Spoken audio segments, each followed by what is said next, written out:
Nouveau journal sur votre chaîne, mesdames et messieurs, vous faites bien de nous choisir pour vous informer sur Nyota Télévision. Au sommaire, 4 présumés voleurs des câbles électriques ont été arrêtés à Kipushi. C'est grâce à la vigilance des éléments des FARDC que ces malfaiteurs ont été appréhendés. C'était à hauteur du village Kapunda. C'est vraiment un acte de bravoure salué par la population. Et puis cette triste nouvelle qui s'est produite à Maluku, une baleinière a pris feu. Cet incident a fait plusieurs victimes, dont un mort. Une fois de plus, mesdames et messieurs, bienvenue à cette édition du journal qui s'ouvre au ministère de l'Enseignement supérieur et universitaire. Les étudiants de l'Institut supérieur pédagogique Gombe ont envahi le cabinet du ministre de l'Enseignement supérieur Mouindo Nzangi, avec qui ils ont eu un entretien autour de la situation de la grève. Le patron de l'ESU a avant tout rassuré à la communauté des étudiants qu'il n'y aura pas d'année blanche. Je vous prie de les suivre. Oui, je viens d'échanger aujourd'hui avec les étudiants de l'ISP Gombe. Ils ont le même message que les étudiants de l'UPN, de l'ISPT, de l'ISC, de l'INELU, de l'INIKIS, qui eux aussi sont sortis aujourd'hui manifester. Et ils ont raison, puisque depuis que nous avons lancé l'année académique le 5, jusqu'à aujourd'hui, dans certains établissements, les cours n'ont pas encore repris. Nous avons négocié aussi avec les ACES, les Synecas et l'intersyndical. Nous avons aussi un accord qu'ils ont signé et ils ont accepté le principe de pouvoir suspendre la guerre. Donc je crois qu'au jour d'aujourd'hui, il n'y a aucun autre motif qui puisse nous pousser à demeurer dans cette situation de grève. C'est pour cette raison-là que je voudrais profiter de ces moments pour appeler tout le monde à prendre ses responsabilités, surtout pour le respect de la jeunesse et des étudiants, pour que nous ne puissions pas gâcher leur avenir. Je suis avec cette foule pour réclamer la reprise des activités académiques. Et on vient de voir le ministre de l'ESI, le chef de l'ESI, qui nous a rassuré que d'ici samedi, on aura déjà la reprise des activités académiques. Il va lancer ça. Donc nous espérons le lundi, on va tout commencer, université publique ou institut, on va commencer la reprise de l'année académique. D'un ministère à un autre, le ministre des Transports, Voies des Communications et des Désenclavements séjourne dans la province du Haut-Katanga. Chérubin Okende s'est rendu ce lundi 28 février 2021 à Kasumbalissa. Sur place, il a visité le port sec et la douane. Dans sa suite, le vice-gouverneur du Haut-Katanga, le directeur des LOGEFREM et les responsables des services de son ressort. Et dans un tout autre chapitre, les eaux stagnantes et l'insalubrité, les deux facteurs favorisent la multiplication des moustiques anopheles. Ces derniers sont d'ailleurs considérés comme agents causaux du paludisme, autrement appelé malaria. Cette maladie est beaucoup plus fréquente durant cette saison de fortes pluies. Comment traiter cette maladie? Comment la prévenir? Des détails dans cet élément de reportage. Le paludisme est l'une des maladies fréquentes, surtout en Afrique. Chaque année, des personnes perdraient la vie à la suite d'une piqûre des moustiques. Cette maladie, dite malaria, se manifeste par une augmentation de la fièvre, selon le docteur Emmanuel Kapiamba. La malaria se manifeste d'abord, quelqu'un il a les malaises, il commencera à sentir des fatigues, après des douleurs musculaires, ce que nous appelons dans notre terme des courbatures. Et puis il aura les céphalées, les maux de tête. Les céphalées, c'est ça, les maux de tête.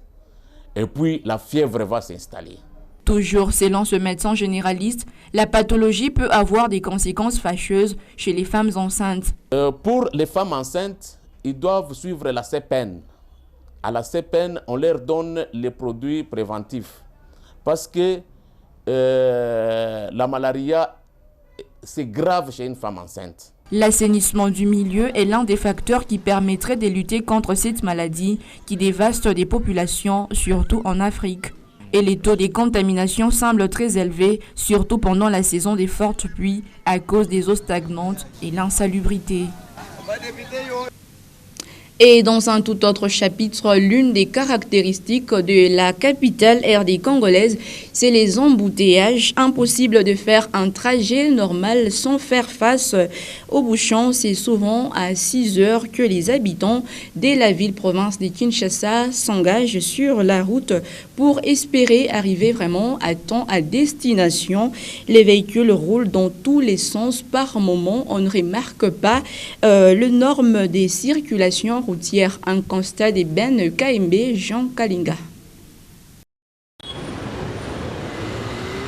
Monstrueux, ce concept décrit parfaitement les embouteillages à Kinshasa. Parmi les raisons, l'on note le manque de patience et le non-respect du code de la route. À certains endroits, les conducteurs vont jusqu'à créer plus de 5 bandes au lieu de 4 comme prévu sur la route, ce qui provoque des bouchons surtout au niveau des ronds-points. Les routes principales, comme celles dites annexes, restent bouchées à certaines heures. Entre 6h et 13h, c'est presque les grandes artères qui sont bouchées. Le même constat peut être fait aux heures du soir. Les bouchons peuvent durer plus de 2 heures, l'équivalent de 2000 km à parcourir par avion. Pour aller par exemple à l'aéroport, il faut quitter avant 6 heures pour espérer arriver à l'heure. Beaucoup sont les passagers qui ratent les vols presque chaque semaine à cause de ce phénomène. Le moyen le plus sûr pour aller plus vite reste la moto et c'est entre les véhicules que les motocyclistes se faufilent. Encore faudra-t-il être souple car à tout moment on peut se faire renverser.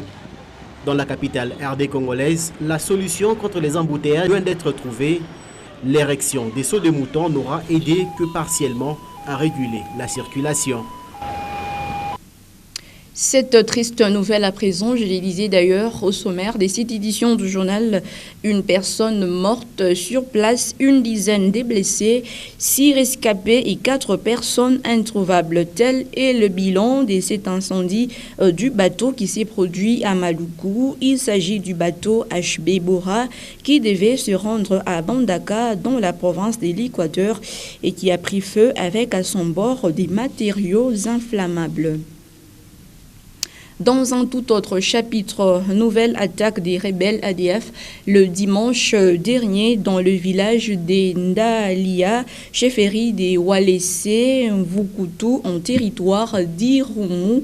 D'après Sonny Omalangani, président de la société civile de cette chefferie, 7 personnes ont été tuées et 2 autres grièvement blessées lors de cette attaque. Actuellement, c'est un calme précaire qui s'observe dans cette région grâce notamment à la présence des forces de l'ordre et de sécurité. Je vous prie de suivre le président Sonny Omalangani au téléphone joint par notre correspondant Olivier Baïmouka.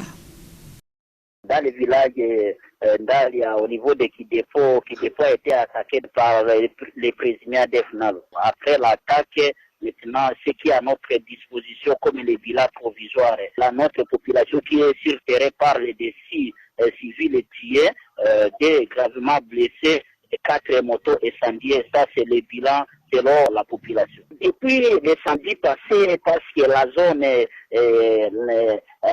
l'insécurité est en échelle, à grande échelle dans cette partie depuis le samedi passé, quand l'ennemi avait commencé à attaquer au niveau de Luna, c'est-à-dire à partir d'Endalia jusqu'à Luna, et quel que soit, il y a certaines populations qui est sur place pour le moment, mais sont en train de vivre avec la peur au ventre parce que ça ne voit pas pour le moment dans cette partie de la Choualès. Dans cette ville, au moins aujourd'hui, il y a au moins 12 morts. Il y avait au moins 15 civils pris en otage, mais hier, ils ont relaté encore 8 civils, encore aujourd'hui, venir retirer encore d'autres civils. Je le disais également au début de ce journal, c'est un total de 4 présumés voleurs qui ont été arrêtés par les FARDC à hauteur du village Kaponda. C'était dans la nuit du dimanche dernier. Ce brigand ne serait pas vraiment à leur premier forfait. Ils sont réputés dans le vol des câbles électriques à Kipushi comme ici à Lubumbashi. Ils sont 4, ces présumés brigands arrêtés le dimanche 27 février à Kipushi, précisément à hauteur du village Kapunda. Âgés entre 17 et 53 ans, ces sont des experts en vol des câbles électriques. Major Adrien Mombeki parle de leur arrestation. On m'a appelé la nuit pour me dire que, mon major, nous avons vu des gens ici dans ce village, des figures qui ne sont pas habituées à ce village-là. Alors moi j'ai dit attention, puisqu'il y a les maïmaï. Ce sont les maïmaï qui sont à il faut suivre de près le mouvement de ces gens. Alors, on avait mis les gens pour les surveiller. Alors, et ils voulaient prendre fuite, et les militaires ont armé pour les faire paniquer. Et c'est alors qu'on a mis la main sur eux. Ce joli coup de filet réalisé par les éléments de la FRDC est salué par Bali Chinibois, l'administrateur assistant du territoire. Même sentiment recueilli du côté de la population qui souhaite que justice soit faite pour ces malfaiteurs.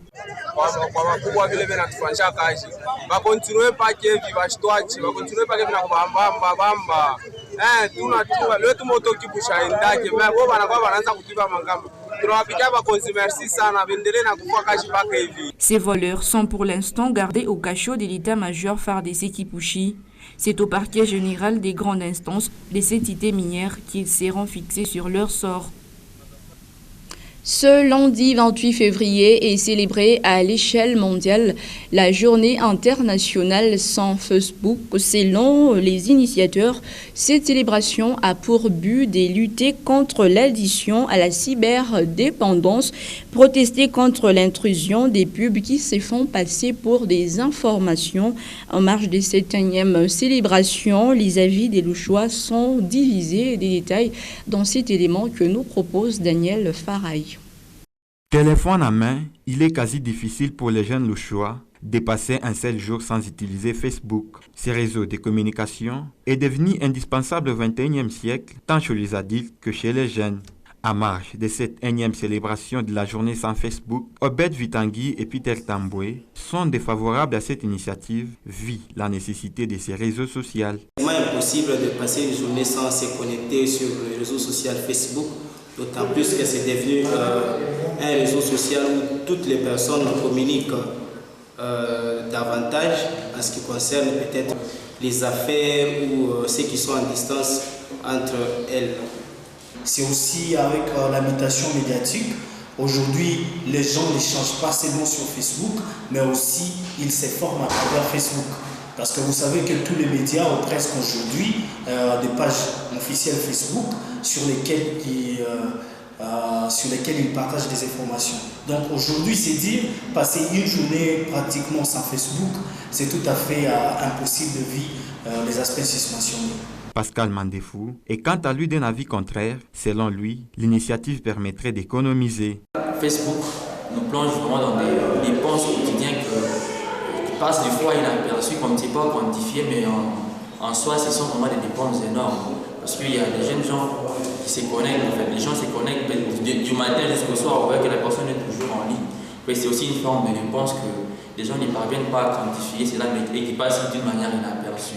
Aujourd'hui, il est impossible de vivre sans connexion pour certains Congolais qui ont déjà pris goût à ces réseaux sociaux. Ces derniers estiment que cela serait un recul par rapport à leurs habitudes de communication. Après 19 ans d'existence, Facebook reste le réseau social le plus utilisé au monde avec ses 2,91 milliards d'utilisateurs actifs par mois. Pour rappel, selon les promoteurs, cette journée a pour but de lutter contre l'addiction à la cyberdépendance, protester contre l'instruction des pubs qui se font passer pour de l'information.